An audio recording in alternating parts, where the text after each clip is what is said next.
We start here on the local front with news of the Constitutional Court's ruling against the impeachment of Prime Minister Han Duck-soo. Our correspondent Oh Soo-young starts us off. The Constitutional Court has ruled against the impeachment of Prime Minister Han Duck-soo, effectively restoring him to his duties.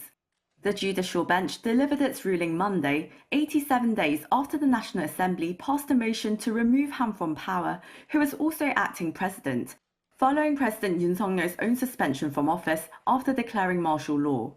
Out of the 8 justices, 5 voted to dismiss the impeachment motion, saying there were no grounds to justify Han's removal from office. Only one Justice Chung Kye-sun voted to uphold the Prime Minister's impeachment.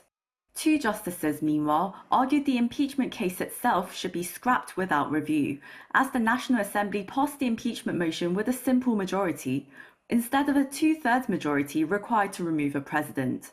Among the 5 grounds for impeachment, the most contentious point had been the Prime Minister's refusal to appoint 3 Constitutional Court justices recommended by the opposition-led National Assembly.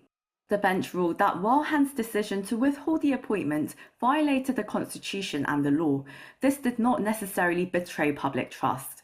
One justice said the PM does not have an immediate obligation to appoint the candidates. On the National Assembly's accusation that Han abetted President Yoon in his December 3rd martial law declaration, the bench said there was no evidence to suggest that. It also did not recognise the Assembly's claim that the PM tried to establish a joint governance system with former ruling People Power Party leader Han Dong-un, nor the PM's alleged push for vetoing controversial bills on special investigations. With his near 3-month suspension behind him, Han expressed his gratitude to the Constitutional Court for its, quote, wise decision.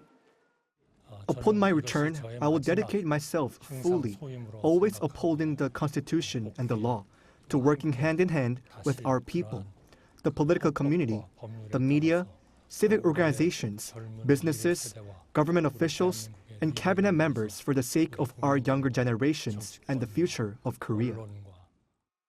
The presidential office expressed its support for the ruling as a starting point for normalizing governance, saying the National Assembly's abuse of its impeachment power was shown to be a malicious political offensive. Out of the 13 impeachment motions passed by the National Assembly in recent months, the court has ruled on and dismissed 9 cases.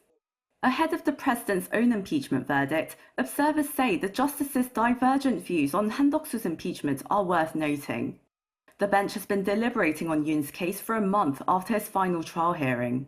His ruling is expected this Friday at the earliest, or before mid-April when 2 justices retire from the bench. For now, Han's return to office marks a critical turning point. But with President Yoon Suk Yeol's fate still undecided, the nation's political uncertainty is far from over. Oh Soo-young, Arirang News.